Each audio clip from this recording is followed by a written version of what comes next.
사실상 공공택지 분양에만 적용되던 분양가 상한제가 투기 과열지구의 민간 택지로까지 확대된다고 합니다. 지금도 집값 상승률이 물가 상승률보다 2배를 초과할 경우에는 분양가 상한제가 적용될 수 있지만 유명무실한 기준이었습니다. 오는 10월부터는 집값 상승률과 무관하게 투기 과열지구의 민간 분양에도 분양가 상한제가 적용됩니다. 집값을 잡기 위한 친서민 정책이라는 평가와 공급 위축에 따른 부작용, 아파트 품질 저하 등에 대한 우려가 교차합니다. 쉬워야 경제다. 오늘 더 쉬운 경제의 주제는 분양가 상한제입니다. 정철진 평론가와 함께하겠습니다. 안녕하십니까? 네, 어서 오세요. 네. 분양가 상한제 개념부터 정리하고 가겠습니다. 네. 누가 어떻게 이 상한가를 정한다는 겁니까? 그렇죠. 우리가 이제 아파트, 특히 재건축, 재개발 아파트 같은 경우에 새로 신규 분양할 때 분양가라는 게 있지 않습니까? 이제 당국에서 그 분양 가격의 상한선을 정해준다라는 뜻입니다. 우리가 보통 아파트를 질 때 어느 정도의 비용이 들어가느냐, 땅값이 있을 거 아니에요? 네. 택지비하고 이제 아파트 건축비라는 게 들어갈 거 아닙니까? 이제 저기 땅값 더하기 건축비에다가 해당하는 건설사 등의 마진, 이윤이라고 하죠. 당국이 생각하는 저 이윤을 덧붙여서 이 정도라면 3.3제곱미터당 혹은 평당 어느 정도 가격은 넘어서는 안 된다라는 상한선을 정해준다는 것이고요. 네. 지금은 공공택지에 지었던 이제 공공아파트들에는 이미 적용을 하고 있습니다. 근데 이것을 민간택지에 민간건설사의 민간아파트까지 확대 적용하겠다. 그리고 관련한 구체적인 법안은 개정은 10월에 발표하겠다라는 게 이제 핵심 내용입니다. 이게 구체적으로 그러니까 뭐가 어떻게 바뀐다는 건지 정리를 좀 해주시죠. 일단은 적용 대상 지역 같은 경우에도 그동안에서는 이게 사실상 피해갈 곳이 많았었습니다. 그런데 이번 기준을 보면 물가 상승률 대비 현저히 집값이 많이 올랐던 투기 과열 지구라고 필수 요건에다 명시를 했거든요. 그렇게 되면 실질적으로 대상이 굉장히 넓어집니다. 서울은 다 포함이 되고요. 우리가 많이 들었던 분당, 하남, 광명 혹은 부산의 일부 지역 좀 많이 올랐다는 지역 31곳들은 일단 다 대상이 되고 있고 그다음에 선택 요건이라고 그래서 청약 경쟁률이 높다라든가 거래량이 많았다든가 하고 이 최근에 나온 그 분양 가격이 굉장히 높았다든가 그 이제 세 가지 중에 하나만 되면 되거든요. 근데 이것은 실은 필수 요건을 이렇게 넓혀놨기 때문에 이제 웬만한 투기 과열 지구에서는 좀 그러니까 인기가 있겠다라는 지역은 사실상 다 적용 대상이 된다라고 볼 수가 있는데요. 다만 저기서 한 가지 좀 덧붙일 말씀은 이제 앞으로 10월에 이제 법령이 나왔습니다. 개정안이. 그랬다라고 해서 지금 그 조건에 해당하는 모든 곳이 바로 분양가 상한제가 적용되는 것은 아니라 또 한 번의 회의를 거칩니다. 주거정책심의위원회라는 이 주정심에서 다시 한번 해당 지역을 보는 거예요. 그래서 이 지역은 분양가 상한제, 민간택지. 이 지역은 아니다. 이제 이런 또 한 번의 일종의 재량권, 그러니까 정성적 판단을 하고 이제 정해진다. 이런 정도의 과정을 생각하시면 됩니다. 이게 결국은 그 집값을 잡겠다. 이런 정책 의지가 반영된 것이라고 해요. 그러면 기존에 나왔던 지난해 9.13 대책 등이 효력이 다 했다고 보는 것인지요? 어떻게 봅니까? 일단은 시장의 가격 흐름을 보면 9.13 대책의 속된 말로 약발은 완전히 떨어졌다라고 볼 수 있는 게 최근의 흐름이었습니다. 물론 1분기 연초까지만 해도 어느 정도 집값을 잡는 특히 이제 거래 절벽이 그러니까 대출 규제까지 더해지면서 좀 효과가 있었을 것 같은데 5월부터 좀 꿈틀꿈틀 되더니 6월부터는 이제 완연하게 서울 경우에 서울 집값은 상승으로 돌아서게 되는데요. 지금 그림에 이제 서울 6월 셋째 주부터 나오게 되는데 셋째 주, 넷째 주 쭉쭉쭉 올라가다가 이제 7월, 8월에는 급격하게 가격이 올라가는 것을 볼 수가 있거든요. 특히 이제 저런 서울 집값을 누가 저렇게 지금 끌어올리고 있는가?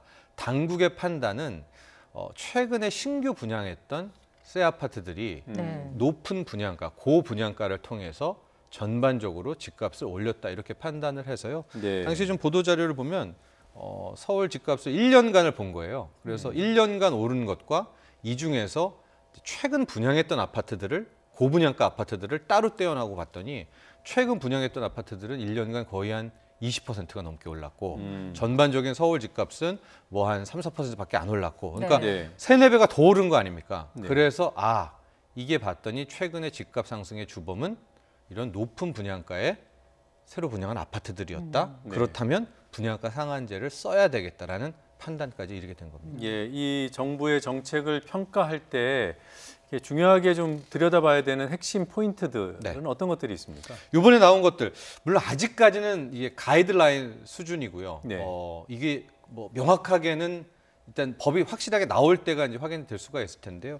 가장 많이 좀 논란이 됐던 건 뭐 대상은 어쨌든 전체로 투기과열직으로 확정이 됐다라는 건데 저 두 번째 보시면 소급 적용 부분이 있습니다. 예. 관리처분 계획 인가까지 받은 단지도 적용한다. 그러니까 저게 무슨 얘기냐면요. 우리가 재건축이나 재개발 사업을 할 때 관리처분 인가가 일단 나오면 어느 정도 이제 상황은 정리됐다 이렇게 보는 거거든요. 네. 그러면 예. 이제 건축 들어갈 수 있다는 거죠. 그렇죠. 소유권 문제가 완전히 정리가 됐으니까 뭐 조합 같은 경우에는 처분 인가가 끝나고 나면 뭐 어느 정도 조합 분담금이라든가 이런 것도 나오게 되는데 예. 저기까지도 소급 적용하겠다라는 것. 즉, 저 관리처분 계획 인가를 통과했더라도 분양가 상한제를 받을 수가 있는데 네. 적용받는데 그러면은 누가 피해갈 수 있느냐? 입주자 모집 공고를 낸 데는 실은 그건 괜찮다. 아. 그러나 입주자 모집 공고를 안 한 상황이라면 실은 다 민간택지 분양가 상한제가 적용된다는 저 소급 적용 부분이 이제 굉장히 많이 좀 핫하게 이슈가 됐고요. 네. 네. 화면에 나온 이제 로또 개선이라고 돼 있는데 로또 아파트 개선 약간 그렇게 보면 될 것 같아요. 저 얘기는 이제 분양가가 좀 이따도 얘기하겠지만은 분양가 상한제를 적용하면 훨씬 싸지거든요. 네. 예, 뭐 많게는 뭐 20-30% 싸지고 시세가 높게 형성된 데는 반값 아파트도 가능하다는 연구 보고가 나와요. 시세 대비 반값 아파트. 예, 그러니까 시세가 뭐 한 20억이라면 분양은 10억. 11억, 12억 정도 가게 되니까 그거를 당첨된 사람은 로또다. 로또다. 그러니까 이 로또 청약, 로또 당첨이 분양가 상한제의 굉장히 큰 맹점으로 뭐 단골 손님처럼 지적이 되는데 저기에 예. 대해서는 아까 화면에서 보시지만 전매 제한을 뭐 최장 10년까지 끌고 가서 그 로또 청약 받은 사람에게 책임을 어쨌든 묻겠다. 뭐 그런 네. 내용도 있었고요. 뭐 임대 후분양 얘기도 좀 이따 하겠는데 후분양 같은 경우에는 당연히 걸리게 되겠죠.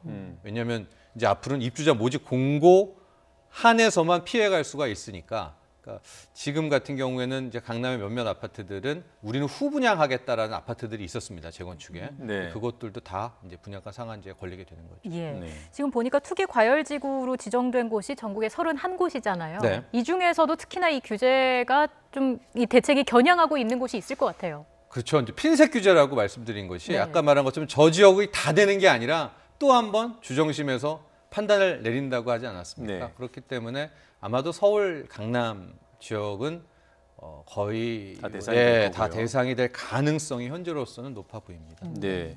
그러니까 뭐 마용성 뭐 이런 얘기도 있고요. 네. 강남 기존의 강남 3구에서 강남 4구로 네. 또 거기에 추가해서 마용성이라는 용어까지 나왔습니다. 이제 네. 그런 지역들이 다 이제 서울의 유력한 구들을 다 네. 지칭하는 거잖아요. 네. 여기가 직접적인 정책 타겟이다 이렇게 볼 수 있는 거죠. 네. 그런데 일부 시민단체들은 실은 발표 당일날 또 보도자료를 내서 아예 그렇게 막 그 정성적 판단하지 말고 전체 다 아예 다 31곳 다 포함시켜라. 뿐만이 아니라 아예 다 이제 민간 택지에도 이 분양가 상한제라는 것을 다 적용해야 된다라는 주장을 했는데 네. 이제 그거의 또 한 측면은 뭐냐면 이제 말씀하신 대로 강남은 적용을 합니다. 네. 하고 뭐 마용성, 마포, 용산, 성동은 뭐 강동까지 해서 적용을 해요. 그럼 돈들이라는 게 그 외 지역으로 또 갈 거 아니에요. 예. 이제 그렇게 되면 또 다른 왜곡이 나오고 또 다른 왜곡이 나오게 되니까 네. 아예 하는 김에 다 해라 뭐 이렇게까지도 나오고 있는 그런 판단이어서 과연 당국이 어느 것들을 뭐 내릴지는 네. 봐야 될 것 같아요. 예. 네. 뭐 로또 아파트를 막겠다 이런 취지라고 본다면은 이에 대한 반발도 있을 것 같아요. 그렇습니다. 이제 가장 큰 문제가 이제 지금 10년, 최장 10년이거든요. 그럼 개인의 소유권을 10년간 막을 수가 있느냐. 예. 이제 거기에 대한 논란들. 그래서 뭐 헌법소원위원 얘기도 나오고 있는데요. 자세한 좀 규정을 좀 보면은 이번에 바꾼다는 네. 국토부의 개정을 보면 이제 앞서 이제 로또 분양, 그러니까 기존 말고 저 개정안을 좀 보시면은요. 시세가 10억이라고 하겠습니다. 시세가 네. 10억인데 분양가도 한 10억이에요. 그럴 경우에는 당첨이 된 사람은 5년간은 일단은 분양권 전매 제한 못 판다. 지금은 3년인데. 네, 이렇게 되는 것인데요. 저 맨 마지막에 보면은 세 번째 80% 미만. 저게 기존 시세는 10억인데요. 10억짜리 네. 아파트인데 분양가 상한제를 통해 가지고 분양 가격이 나온 게 봤더니 한 7억 원에 나온 네. 거예요. 그러면 당첨되면 또 로또지 않습니까? 그런 경우 80% 미만으로 싸게 나온 분양가에 당첨된 경우에는 이제 10년간 다시 되팔지 못하게 막겠다라는 게 이제 이번에 법의 취지이기도 한데요. 네. 실은 저게 굉장히 강력한 게 지금에야 우리가 막 부동산 막 오르고 내년에도 또 오르고 또 오를 것 같지만 10년이라는 기간은 굉장히 길고 네. 10년의 부동산이 어떻게 될지 변수가 많으니까요. 많고요. 네. 또 더 중요한 건 그걸 당첨된 그 개인들 또 사정이 어떻게 될지 모르는 거 아니겠습니까? 돈이 묶여버리는 예, 거죠. 지금은 여유가 있겠지만은 여유가 없을 수도 있고 막 이럴 때 이제 그걸 어떻게 해야 되느냐. 여기에 대해서 이제 당국은 그거를 감내할 실수요자만 들어와야 되기 때문에 10년을 둔 거다라고 했는데 저렇게 되면 또 어떤 이제 부작용이 생길 수가 있냐면 굉장히 현금이 많은 현금 부자, 뭐 10년간 묵혀도 그냥 눈 하나 깜짝 안 하는 뭐 그런 현금 부자들이 오히려 강남에 들어올 수 있는 경쟁률이 실수요자보다. 떨어지니까. 예. 네. 왜냐하면 제가 지금 뭐 10억 이렇게 얘기했지만 실질적으로 이제 더 비싼 아파트가 분양가 상한제로 싸게 나온다 하더라도 강남 지역은 11억 원, 12억 원 큰 돈 아닙니까? 예. 근데 게다가 지금 대출 규제가 묶여 있는 상황에서 과연 실수요자들이 서울 강남에 분양가 상한제를 실시한다 하더라도 막 할 수가 있을까? 그렇다면 또 현금 많은 부자들의 그들만의 리그가 되고 그들에게는 뭐 10년간 돈을 묶어온다고 하더라도 이게 무슨 그렇게 타격을 줄 것이냐? 네. 뭐 이런 반론도 함께 공존하고 있습니다. 이렇게 이해가 됩니다. 어차피 돈 많은 사람들이 경쟁해서 들어가는 그 강남 지역 중심의 그런 아파트를 싸게 분양하는 결과가 될 것이다. 네. 그런 맞습니까? 예. 그런데 그게 싸다고 한들 서민이나 실수요자 입장에서 보면 여전히 싼 가격, 비싸다. 여전히 비싼 가격이고요. 또 대출 규제가 있는 상황에서 얼마나 많은 실수요자들이 그거를 받아갈 수가 있을까에 대한. 네. 그래서 뭐 이런 카페나 댓글창을 보면은 무주택자 뭐 서민들에게는 5억 원을 무상 대출해 줘가지고 당첨받을 수 있도록. 근데 이렇게 하면 이건 또 다른 시장 왜곡 아니겠습니까? 네. 예. 그러니까 그런 게 또 하나의 시장 반응이 나오고 있죠.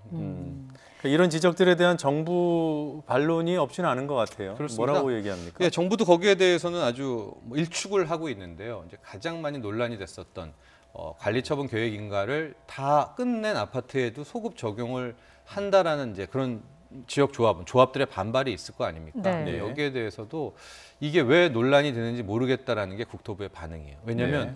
그렇게 이제 조합원들끼리 뭐 분담금 얼마까지 나와서 이익은 얼마라고 평가한 것이 실은 그게 확정 이익이 아니라 기대 이익 아니냐. 네. 근데 거기서 왜 기대 이익 자체를 침해했다라는 법적 논리가 성립하지 않는다. 이제 이렇게 국토부는 이제 이야기를 하고 있습니다. 네.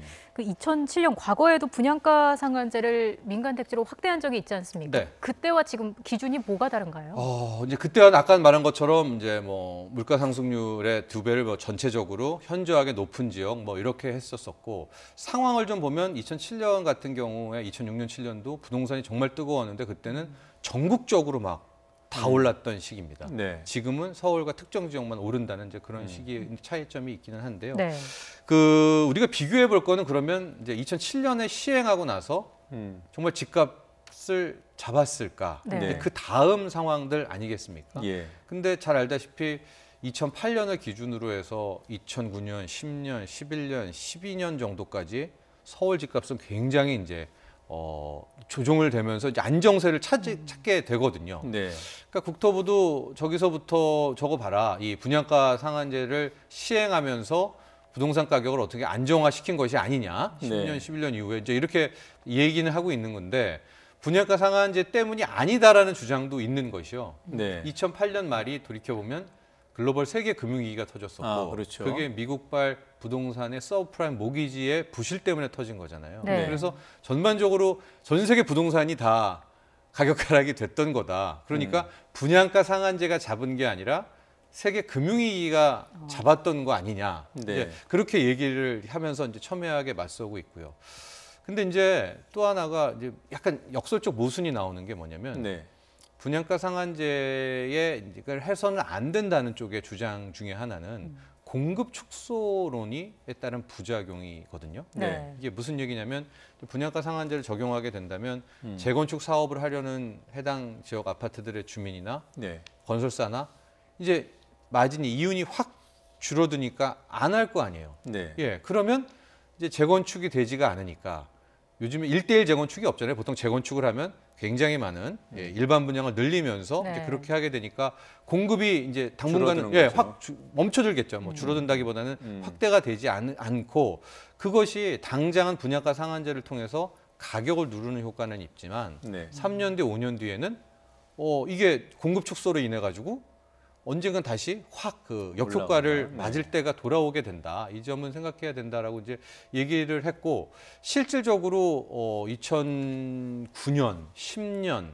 11년까지는 이 공급 축소가 있었습니다. 네. 예, 그래서 뭐 13년 후에 박근혜 정부 때 규제 풀고 하면서 가격이 급등했다고 하지만 공급 축소에 따른 것들도 여파를 미쳤었거든요. 근데 그 주장에 대해서는 국토부는 그때 많은 아파트들이 공급이 안 됐던 것은 경기 침체와 금융위기 때문이다. 네, 금융위 부진 때문에 많이 안 지은 것이지 분양가 상한제가 공급 축소를 일으킨 건 아니다라고 또 이야기를 하거든요. 그러니까 이게 좀 약간 논리적 모순이죠. 그러니까 정부 입장을 강화하는 현상이 나타나니까 집값이 안정된 것은 분양가 상한제 때문이라고 하는데 예. 공급 축소라는 일종의 부작용이 나타난 부분은 경기 침체 때문이고. 경기 침체 예. 때문이다. 이게 네. 이제 모순이 된다 이런 네, 말씀이시죠. 그렇게 이제 네. 뭐 몇몇 보도들이 나왔습니다. 네. 근데 뭐 이렇게 정리해 볼 수 있을 것 같아요. 그 2007년 조치 이후에 네. 2014년까지는 집값이 하향 안정세를 이제 그렇죠. 봤잖아요. 네. 그럼 금융 위기 때문에 그렇게 된 건지 네. 분양가 상한제 때문에 그렇게 된 건지 특정할 수는 없다.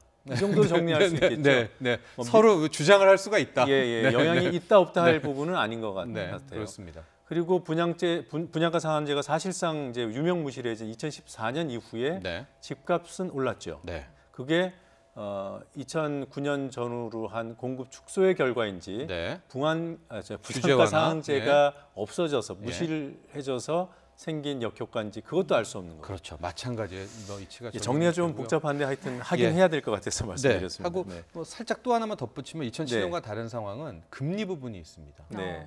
현재는 금리가 지금 굉장히 빨리 떨어지고 있고요. 네. 주택담보대출 같은 경우에는 아마 다다음 달쯤 이런 속도라면 연 1.99%, 1%대 담보대출 금리도 나올 수가 있거든요. 그만큼 혹독한 저금리고 네. 여기에 시중에는 돈이 굉장히 많거든요. 네. 한 1,100조 원이 넘는 단기 유동성.